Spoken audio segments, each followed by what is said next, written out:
Hey guys what's up. तो क्या हाल चाल है आप सबके। आई होप कि जैसे भी हो बहुत सही हो। सो गाइस ये जो स्टोरी है ये हमसे शेयर करी है अंकुश ने। Thank you Ankush for sharing your story with us. And अगर आप सबके पास भी अपनी कोई स्टोरी है जो आप हम सबसे शेयर करना चाहते हैं, आप दिए गए हुए मेल पर आकर स्टोरी शेयर कर सकते हैं। और अगर आपके पास मेल नहीं है तो इंस्टाग्राम पर आकर स्टोरी शेयर कर सकते हैं।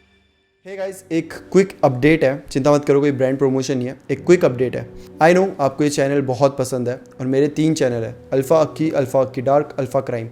अल्फ़ा डार्क पे पता नहीं क्यों बट 2 स्ट्राइक आ चुकी है, क्योंकि जो स्टोरी थी वो किसी ने ज़बरदस्ती की कॉपीराइट दे दिया है और बैड लक। और 1 स्ट्राइक और वो चैनल ख़त्म। सेम अल्फ़ा क्राइम में मैंने एक बहुत अच्छी वीडियो बनाई थी एंथ रूम करके, जिसमें कोरिया का सबसे बड़ा जो रैकेट था, जिधर लड़कियों के साथ इतना बुरा करा गया है कि मतलब बता ही नहीं सकते। और जब मैंने वो वीडियो डाली तो पता नहीं क्यों बट यूट्यूब ने मेरे पे स्ट्राइक मार दी, ये बोलकर कि ये बहुत ज़्यादा सेंसिटिव टॉपिक है, ब्ला ब्ला ब्ला। और ऐसे ही कर करके मेरे तीनों चैनल पर इस टाइम पर स्ट्राइक्स पड़ी हुई है। डार्क पे थोड़ी ज़्यादा है, अल्फ़ा की पे 1 है, अल्फ़ा क्राइम पे 1 है। और गाइज़ मुझे सच में एक डर रहता है कि अगर कभी भी उठ के मेरे पे कोई भी स्ट्राइक मार देगा तो ये चैनल तो एकदम से चला जाएगा। और इसीलिए मैंने फेसबुक में अपना पेज बनाया हुआ है, अल्फ़ा की के नाम से है। आप अगर फेसबुक में तो आप वहाँ पर जुड़ सकते हैं, क्योंकि कल को कुछ भी हो जाए, भगवान ना करे ऐसा कुछ हो, बट कुछ भी हो जाए तो मैं वहाँ पर पोस्ट करता रहूँगा। और अभी भी मैं सारी वीडियोस वहाँ पे पोस्ट करता हूँ। तो आप अगर फेसबुक में हैं तो प्लीज़ मुझसे वहाँ पर जुड़ें, ताकि आगे चलकर आप मुझसे जुड़े रहें। तो मेरे पेज का लिंक आपको पिन कमेंट और डिस्क्रिप्शन में मिल जाएगा। आप प्लीज़ आकर मुझसे फेसबुक में जुड़ें। अंकुश, जिसने अभी नया नया कॉलेज में दाखिला लिया था, ओडिशा के एक काफ़ी अच्छे कॉलेज में उसका एडमिशन हुआ था। अंकुश काफ़ी खुश था। वो जाता है और कॉलेज के ही हॉस्टल में रहने लग जाता है। अंकुश का बताना है कि जब वो वहाँ रहने लगा ना तो उसे बहुत सारी ऐसी चीज़ें पता चली जो कि बिल्कुल नॉर्मल नहीं थी। दरअसल जो ये हॉस्टल था, ये ऐसे लाइंस में थे, एक बिल्डिंग यहाँ होगी, दूसरी आगे, एक ऐसे ऐसे करके। और जो सबसे लास्ट वाली बिल्डिंग थी ना, वो थी कब्रिस्तान के सबसे पास। मतलब कि ये जो हॉस्टल्स की बिल्डिंग्स थी ये कब्रिस्तान के पास थी, और जो सबसे पास थी वो थी अंकुश की बिल्डिंग। जी हाँ दोस्तों, जब वो कब्रिस्तान के पास थी तो हम सबको पता है कि वहाँ पे रात को क्या होता होगा। अंकुश का बताना है कि हॉस्टल में ये बहुत कॉमन था, सबको ही पता था। अक्सर लोगों को रात को आवाज़ें सुनाई देती थी, करीबन 1 से लेकर 3 बजे के बीच में हमेशा किसी के चिल्लाने की आवाज़ें। और सबसे ज़्यादा डरा देने वाली बात यह है कि मान लो 3 लोग सो रहे हैं एक साथ एक ही रूम में, तो ऐसा होता था कि ये जो आवाज़ होती थी वो एक को सुनाई देगी, बट जो बाकी के 2 हैं उन्हें नहीं सुनाई देती थी। एक को सुनाई देगी और वो इतनी तेज़ सुनाई देगी कि वो उठा देगा इन्हें कि यार तुम्हें सुनाई दे रही है वो आवाज़। बाकी तो बोलेंगे नहीं यार हमें तो कुछ नहीं सुनाई दे रहा। ऐसा नहीं था कि सबको ही सुनाई देगा, कभी कभी होता था कि बाकियों को भी सुनाई देता था। तो ये काफ़ी अजीब बातें होती थी। और कई बार लोगों को और भी चीज़ें सुनाई दी, जैसे कि बगल वाले हॉस्टल में कुछ लोग थे वो दारू वारू बहुत पीते थे। तो ऐसा होता था कि मतलब वो दारू पीने बैठेंगे और उनकी दारू खुद ही ख़त्म हो जाएगी। मतलब कि मान लो 3 लोग हैं तो 3 लोगों को मान लो एक बॉटल ख़त्म करने में करीबन 2-3 राउंड्स लगेंगे, लेकिन जब वो पहला ही राउंड पीते थे उसके बाद बॉटल में अगर कुछ दारू वारू बची है तो खुद ही ख़त्म हो जाएगी, बॉटल एकदम से खाली। और ये 1-2 बार नहीं, कई बार हुआ है, लेकिन ये हमेशा बगल वाले हॉस्टल में होता था, अंकुश के हॉस्टल में नहीं होता था। अंकुश के हॉस्टल में ये आवाज़ आना, ये किसी के चलने की आवाज़ आना और ये सब चीज़ें होती थी। और अंकुश ने एक और चीज़ बताई है कि मतलब जब ये आवाज़ आती थी ना तो समझ ही नहीं आता था कि ये किसी औरत की आवाज़ है या किसी आदमी की आवाज़ है या किसी बच्चे की आवाज़ है किसकी आवाज़, कुछ समझ नहीं आता था। बड़ी अजीब सी ही आवाज़ होती थी। अब इस हॉस्टल में एक काइंड ऑफ अ प्रथा बन चुकी थी कि कभी कोई एक वॉशरूम जाएगा तो साथ में 2 लड़के लेकर ही जाएगा, चाहे वो गार्ड, मतलब वो गार्ड की तरह है भाई कि तुम बस खड़े रहो, मुझे जाना है तो तुम भी आओगे, मैं अकेले नहीं जाऊँगा। ये प्रथा थी। अगर कोई बच्चा छुट्टी में जा रहा है या फिर अपने घर चला गया है तो जो कोई भी अकेला नहीं सोएगा, तो जो उसके रूम में होगा वो किसी और के रूम में जाकर सो जाएगा या बाकी इसके रूम में आ जाएंगे, कोई भी अकेला नहीं सोएगा। इतना वहाँ खौफ रहता था। लेकिन कहीं ना कहीं इन लोगों ने नॉर्मलाइज़ भी कर दिया था कि चल ठीक है यार, मतलब जो भी होता है बाहर ही होता है, ये हॉस्टल के अंदर नहीं होता, इनको ये था। बट आने वाले टाइम में चीज़ें बदलने वाली थी। तो एक बार की बात है, अंकुश का एक दोस्त होता है राज। तो ये राज दूसरे रूम में रहता था, मतलब ये सारे आपस में दोस्त थे हॉस्टल वाले। तो अंकुश का दूसरा रूम था और राज का अलग रूम था। अब राज क्या करता है कि रात के करीबन 2:30-3 बजे होंगे, उसको वॉशरूम जाना होगा, उसके दोस्त सारे सोए हुए हैं। उसने पहले तो उठाने की कोशिश करी कि दोस्तों उठो उठो उठो, उन्होंने बोला चलना है यार, तू जा, तुझे जाना है, हम सो रहे हैं। अब राज बेचारा फंस गया, मतलब अब 3 बजे हैं, अब जाना भी है उसको और टाइम भी ऐसा हो रहा है कि मतलब वो जा भी नहीं पा रहा। राज बोलता है छोड़ो यार, बगल में ही तो वॉशरूम है। अब इनका वॉशरूम क्या होता था, इनका थोड़ा सा बाहर आके जाना पड़ता था, मतलब ऐसे नहीं है रूम के अटैच्ड है, रूम से अटैच नहीं था। रूम ये है, थोड़ा सा तुम्हें बाहर आना पड़ेगा, राइट लेना पड़ेगा और वहाँ पे सारे वॉशरूम्स होंगे। अब राज क्या करता है, बोलता है छोड़ो यार, अब जाना तो है यार, अर्जेंट है। जाता है वॉशरूम में बैठ जाता है और अचानक से उसे सुनाई देता है कि कोई उसके वॉशरूम में एंटर कर रहा है। वॉशरूम मतलब एक काफ़ी बड़ा बाथरूम था, ये बाहर पूरे वॉश बेसिन्स है और अंदर जाके फिर ये इनका वॉशरूम था, ठीक है। तो ऐसा लग रहा था कोई बाहर से एंटर किया और धीरे धीरे चलते हुए जहाँ राज का वॉशरूम है उसके पास ही आकर खड़ा हो गया। राज बेचारा चुप है, कुछ बोले ना, और मतलब उसकी तो जान हलक में आ गई है कि यार ये क्या हो रहा है यार, रात के 3 बजे और ऊपर से ये सब हो रहा है, शेट भाई। अब राज पूछना तो चाह रहा है कि मतलब कौन है, क्या हो रहा है, लेकिन उसके गले से जुबान ही नहीं निकल रही कि तभी अचानक से उसके वॉशरूम में धड़ धड़ धड़ किसी ने बजाना चालू कर दिया, बहुत ज़ोर ज़ोर से, खट खट खट खट करके। राज बेचारा डर गया और वो चिल्ला रहा है कौन है कौन है कौन है, क्या कौन कर रहा है, कौन है भाई। और कोई पीछे से जवाब नहीं आ रहा, बस वो बजाए जा रहा है। राज बेचारा वैसे ही डरा हुआ है, उसको समझ नहीं आ रहा भाई कि क्या करूं, मैं भाग जाऊं, खोल दूं, यहीं रह लूं, दोस्तों को कॉल करूं, क्या करूं। कि तभी एकदम से वो बजाने की जो मतलब आवाज़ थी वो एकदम से ख़त्म हो जाती है। अब कोई नॉकिंग नहीं हो रही, कोई खटखट नहीं हो रही। राज बेचारा वैसे ही डरा पड़ा है। अब वो समझ नहीं आ रहा यार, बाहर जाऊँगा, कोई कुछ मिल गया तो हालत और खस्ती हो जाएगी मेरी, और अगर यहीं बैठा रहा तो सोच सोच के बुरे हाल हो जाएंगे। राज बोलता है भाड़ में जाए चीज़ें। वो जल्दी से भागता है वॉशरूम से और सीधा अपने रूम के अंदर। अगले दिन राज सबको बताता है कि यार ये खटखट हुई है बड़ी तेज वॉशरूम के अंदर। अब तक ये क्या था कि जो भी ये चीज़ें होती थी ये सब हॉस्टल के बाहर होती थी, अंदर कोई नहीं आता था। पहली बार हुआ था कि कोई अंदर आ चुका है और लिटरली तुम्हारे गेट के बाहर खड़े होकर खटखट, मतलब तुम्हारे गेट पे मार रहा है, इतने क्लोज तुम्हारे वो आ चुका है। अब सबको थोड़ा डर भी लगने लगा, किसी को लगा यार नहीं ऐसा, मतलब झूठ भी बोल सकता है बंदा, कहानियाँ बना रहा है डर आने के लिए। तो बड़े मिक्स्ड इमोशंस थे, लेकिन हाँ एक काइंड ऑफ अ फियर मतलब सबके अंदर था कि यार नहीं, अब थोड़ा और ज़्यादा सेफ्टी के साथ चलना पड़ेगा, क्योंकि अब अगर ये चीज़ें बढ़ रही है तो अभी तो हम मज़े में ले रहे हैं, लेकिन हाँ ये अगर हमारे साथ हुआ तो गलत होगा। अब क्या होता है, ये टाइम भी बीत जाता है, ठीक है। अब से लोग वॉशरूम भी मतलब जाते ही नहीं थे, अकेले तो जाना छोड़ दो, वो बोलेंगे भैया 2 बजे लगिए, 7 बजे जाएंगे, लेकिन नहीं, अकेले नहीं जाएंगे चाहे कुछ भी हो जाए, ठीक है। टाइम बीतता गया। अब आता है दिवाली का टाइम, दिवाली की छुट्टियाँ पड़ जाती है, ठीक है। अब दिवाली की छुट्टियाँ पड़ी है, सब एक एक करके अपने घर के लिए निकल रहे हैं। 2 लड़के थे, बड़े प्यारे से अच्छे से लड़के, एक का नाम था समर और दूसरे का नाम था करण। समर और करण, इनके कुछ अलग प्लान्स थे। इनके प्लान्स थे कि यार तुम लोग जाओ, हम क्या करेंगे ना, हम थोड़ी देर अपनी गर्लफ्रेंड से बातें करेंगे और 2 दिन उनके साथ ही घूमेंगे, छुट्टियाँ पड़ गई है। अब गर्लफ्रेंड भी उसी कॉलेज की थी तो सबकी छुट्टियाँ पड़ी है, तो इनका प्लान था पहले 1-2 दिन यहीं वहीं घूमेंगे और फिर उसके बाद अपने घर चले जाएंगे। घर वालों को बोल देता कि नहीं हम 2 दिन बाद आ रहे हैं, ये वो करके। सबने बोला ठीक है भाई जैसे तुम्हें लगे। एक एक करके सब चले गए और हॉस्टल पूरा हो गया खाली। समर और करण एक रूम में बैठे हुए हैं, दोनों अपनी गर्लफ्रेंड से बातें कर रहे हैं, प्लान बना रहे हैं कि हाँ जी कल मिलेंगे, कहाँ मिलेंगे, कैसे मिलेंगे, लगे हुए हैं दोनों। अब क्या है, एक ही बेड में दोनों बैठे हुए हैं और दोनों अपनी गर्लफ्रेंड से बातें कर रहे हैं, तो आवाज़ मर्ज हो रही है, मतलब समर जो बोल रहा है वो करण की गर्लफ्रेंड को सुनाई दे रहा है, करण जो बोल रहा है वो समर की गर्लफ्रेंड को सुनाई दे रहा है। तो काफ़ी कन्फ्यूज़न हो रही थी, काफ़ी मतलब वो हो रहा था, दिक्कत हो रही थी। तो करण बोलता है कि एक काम करता हूँ, मैं ना विंडो के पास जाके बैठ जाता हूँ, और समर अपने बेड में ही था तो ऐसे होता है, ठीक है। समर अपने बेड से बातें कर रहा है और करण जाके विंडो के पास बैठ के अपनी गर्लफ्रेंड से लगा हुआ है। अब क्या होता है कि वो अपनी गर्लफ्रेंड से बात कर रहा है कि अचानक से करण को लगता है कि उसकी विंडो के सामने से कोई यार भागता हुआ गया। वो एक बार देखता बोलता है छोड़ यार, कुछ होगा, चौका सा होगा।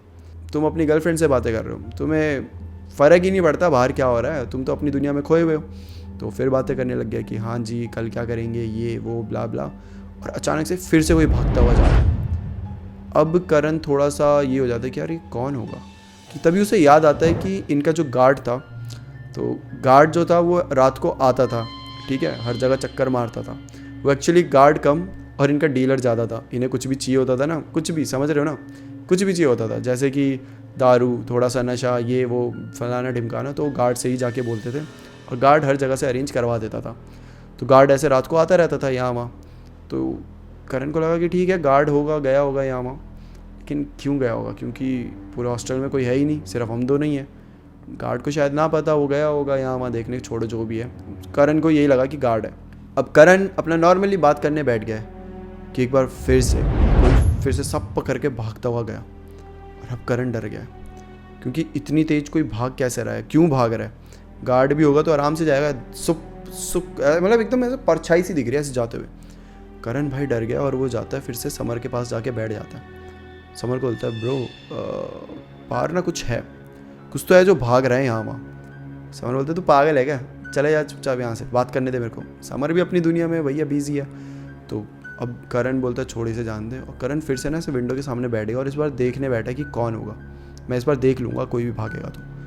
और फिर से कोई ऐसे भागता है। करण जैसे ही देखने की कोशिश करता है, वो जो भागता है वो एकदम से वापस ऐसे पीछे आता है और विंडो के सामने खड़ा है, यहाँ बोल दो खड़ी है, क्योंकि वो एक औरत होती है, एक औरत जिसके पूरे बाल खुले थे। अब करण को क्लियरली दिख रहा था विंडो के बाहर एक काले रंग की औरत है, काले रंग मतलब पूरी परछाई जैसी है, और उसके सारे बाल ऐसे हवा में उड़ रहे हैं। और करण की तो मानो देखकर दुनिया ही हिल गई। इनके हॉस्टल में एक औरत है जिसके पूरे बाल खुले और ये इनके सामने खड़ी है। बीच में सिर्फ एक विंडो है, विंडो पे एक पर्दा है, पर्दे की वजह से क्लियर तो नहीं दिखाई दे रहा, बट हाँ काले रंग का पूरा एक परछाई सा दिखाई दे रहा है। अब वो जाता है और समर को बोलता है समर समर सीधा देख, समर विंडो की साइड देख। समर जब सामने देखता है तो समर भी हैरान रह जाता है, क्योंकि समर को भी वो औरत दिखाई दे रही थी।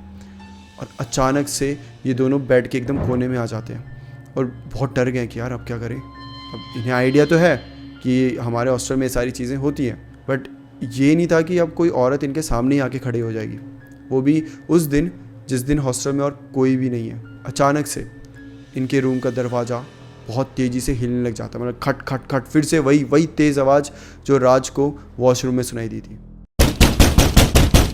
बस फ़र्क ये था कि राज को सिर्फ एक जगह खटखटाने की आवाज़ सुनाई दे रही थी, जो कि उसका वॉशरूम था। बट इनको ऐसा लग रहा था जैसे हॉस्टल के जितने भी दरवाजे हैं सब में खटखटाया जा रहा है। पूरे हॉस्टल के दरवाजे बहुत ज़ोर से धाड़ धाड़ धाड़ बजे जा रहे थे। इन्हें समझ नहीं आ रहा था क्या हो रहा है। ये दोनों बहुत ज़्यादा डर गए थे। दोनों एकदम कोने में आकर बैठ गए और बस एक दूसरे को पकड़ के रो रहे हैं, रोने लग गए हैं ये एकदम कि मतलब क्या हो गया ये हमारे सामने, और अब आज तो हम गए, आज हमारा आखिरी दिन है। कैसे कैसे करके इन्होंने अपने फ़ोन में हनुमान चालीसा लगा दी, दूसरे ने अपने फ़ोन में कुछ और लगा दिया, और बहुत ज़ोर ज़ोर से भगवान का नाम लिए जा रहे हैं, रुक ही नहीं रहे ऑब्वियसली। और तुम कर भी क्या सकते हो, क्योंकि ऐसी हालत में तुम्हारे हाथ में कुछ भी नहीं है, तुम बस भगवान का ही सहारा ले सकते हो। और वही इन दोनों ने भी करा, बोले जा रहे हैं और करीबन ये पूरा सिलसिला चला है 3 बजे तक। जब ये शुरू हुआ था तो 2:30 या 2 बजे थे, 1 या आधे घंटे तक ये पूरा सिलसिला चला है। और उसके बाद धीरे धीरे आवाज़ें कम हुई, और जब इन्होंने तो मतलब देखा ही नहीं उस साइड, इन्होंने अपनी आंखें बंद कर दिया ऐसे करके, जय श्री राम और हनुमान जी बस ऐसे बोले जा रहे हैं दोनों, इन्होंने देखा ही नहीं। और जब फाइनली थोड़ी सी आवाज़ें बंद हुई तब इन दोनों में थोड़ी सी हिम्मत हुई देखने के लिए। और जब इन्होंने सर उठा के देखा तो सामने कोई भी नहीं था। वो जो औरत थी वो वहाँ से जा चुकी थी, दरवाजे एकदम सही सलामत थे। धीरे धीरे सूरज की जो किरणें थी वो भी इन तक पहुँचने लग गई थी, मतलब कि सुबह हो चुकी थी। जब सुबह हुई तो इन दोनों में थोड़ी सी हिम्मत आई। दोनों के प्लान क्या थे, हम 2 दिन हॉस्टल में रुकेंगे, अपनी गर्लफ्रेंड के साथ पूरा एंजॉय करेंगे। लेकिन अगली सुबह दोनों ने करी पैकिंग और सीधा निकल गए अपने घर की तरफ। वेल ये दोनों अगले दिन जब चले जाते हैं तो पूरी दिवाली की छुट्टी ये हॉस्टल पूरा वीरान पड़ा हुआ था। दिवाली की छुट्टी ख़त्म होती है, अंकुश, राज, ये दोनों सारे बच्चे वापस आ जाते हैं, और तब ये दोनों पूरे हॉस्टल में ये वाली बात बताते हैं, जिसके बाद पूरे हॉस्टल में एक अलग सा खौफ जाग चुका था। क्योंकि अब ये क्लियर हो चुका था कि अभी तक जो भी बाहर था ना वो सिर्फ कब्रिस्तान से चिल्लाता था, सिर्फ चिल्लाने की आवाज़ें आती थी मोस्टली। बहुत कम होगा कि कभी किसी के चलने की आवाज़ आ गई, लेकिन वो चलने की आवाज़ भी हॉस्टल के अंदर नहीं आती थी, वो वहीं कब्रिस्तान में कोई चल रहा है ऐसा वैसा होता था। अब इन सबको पता था कि अब भाई हमारे रूम के आगे भी कोई दस्तक दे सकता है, पर अब करे भी तो क्या करें, हॉस्टल में तो रहना ही था, कहीं और छोड़ के जा नहीं सकते थे। पीजी थोड़े से महंगे थे, आसपास के पीजी थे ही नहीं एक्चुअली, महंगे क्या, जो पूरा इलाका था वो कब्रिस्तान था, सामने इनका कॉलेज था, और जो पीजी थे वो काफ़ी दूर थे, और जो दूर थे वो महंगे थे, तो पीजी का तो सवाल ही नहीं उठता। वेल स्टिल इन लोगों ने हिम्मत दिखाकर 3 साल उस पूरे हॉस्टल में निकाले थे। अंकुश का बताना है कि उस हॉस्टल की इतने सारे किस्से हैं, आए दिन किसी न किसी के साथ कुछ ना कुछ होता ही रहता था। और यहाँ तो फिर भी ये है, जो बगल वाला हॉस्टल था, जो बगल वाली बिल्डिंग थी जो मैंने बताई थी जहाँ दारू खुद ही ख़त्म हो जाती थी, वहाँ तो और ही अलग कारनामे होते थे, क्योंकि वहाँ के जो लोग थे वो थोड़े सीनियर थे, थोड़े दारू वारू पीने वाले अय्याश लोग, तो ये तो हरकतें भी उल्टी करते थे। ये चले जाएंगे रात को छत में जाके, तो कोई है तो आ जा, मेरे से मिल, मैं डरता नहीं हूँ तुझसे, ऐसे चुनौतियाँ देने लग जाएंगे। अगले दिन दिख रहा है बंदा बीमार पड़ा हुआ है, डरा हुआ है, सहमा पड़ा है। मतलब ऐसी ऐसी हरकतें वहाँ होती रहती थी। किसी का मेल ईगो हर्ट कर देंगे कि अरे तू तू तू तो डरपोक है भाई, तू तेरे अंदर हिम्मत है तो अकेले वहाँ जाकर दिखा। वो बंदा चला जाएगा, अगले दिन से फिर वो बंदा आएगा ही नहीं वापस कि नहीं भाई मैं यहाँ नहीं, मैं पीजी में ही रह लूँगा अकेले, मैं यहाँ नहीं रह रहा। ऐसे हालत हो जाती थी लोगों के, लेकिन फिर भी मानते नहीं थे, उल्टी हरकतें करते ही रहते थे। 3 साल गुजारे अंकुश ने और करीबन 300 किस्से उसके पास है। इस बच्चे के साथ ये हो गया, उस बच्चे के साथ वो हो गया, मेरे साथ ये हुआ। पर लकीली अंकुश के साथ कुछ नहीं हुआ। अंकुश को हाँ आवाज़ें सुनाई दी है, बट सिर्फ आवाज़ें ही सुनाई दी है, ना उसे कुछ दिखाई दिया है आज तक, ना कोई ऐसे खट खट की आवाज़ें कुछ सुनाई दिया, कुछ नहीं। लेकिन हाँ चिल्लाने की आवाज़ें वो सुनाई देती थी और वो इतनी ख़तरनाक होती थी। अंकुश का बताना है कि मतलब वो आज तक उसे डिस्क्राइब नहीं कर पा रहा कि वो कैसी आवाज़ें होती थी। ऐसा लगता था जैसे कि आपका दिल एकदम थम गया हो वो आवाज़ें जब आती थी, और आपको ऐसा लगे कोई एकदम से आपके सामने आके चिल्ला रहा है, और वो चिल्लाने की आवाज़ इतनी ज़ोर से होती थी कि लोगों को अपने कान बंद करने पड़ते थे। ऐसा लगता था कोई जस्ट सामने खड़े होकर चिल्ला रहा है। और उससे ज़्यादा डरावनी बात तो ये है कि आज तक ये क्लियर ही नहीं हो पाया वो चिल्लाने की आवाज़ें किसी आदमी की थी, किसी औरत की थी, किसी बच्चे की थी, किसकी थी, आज तक नहीं पता चल पाया। वो बड़ी अजीब सी ही आवाज़ होती थी। वेल ये थी उस कॉलेज की स्टोरी, उस कॉलेज के हॉस्टल की स्टोरी। अंकुश का बताना है कि ये जो स्टोरी थी ये थी 2019 की। उसके बाद जब ये हॉस्टल ऑलमोस्ट छोड़ने ही वाले थे तब वहाँ पे बहुत सारे पंडित जी आए थे, बहुत सारा वहाँ पे हवन ववन ये सब करवाया गया था, जिसके बाद शायद अब ये सारी चीज़ें ना होती हो। इन्होंने तो छोड़ ही दिया था, लेकिन हाँ सुनने में भी इतना नहीं आता था। जो इनके जूनियर्स थे उनसे भी वो भी कहते थे कि कभी कभी होता है लेकिन बहुत रेयर हो चुका है।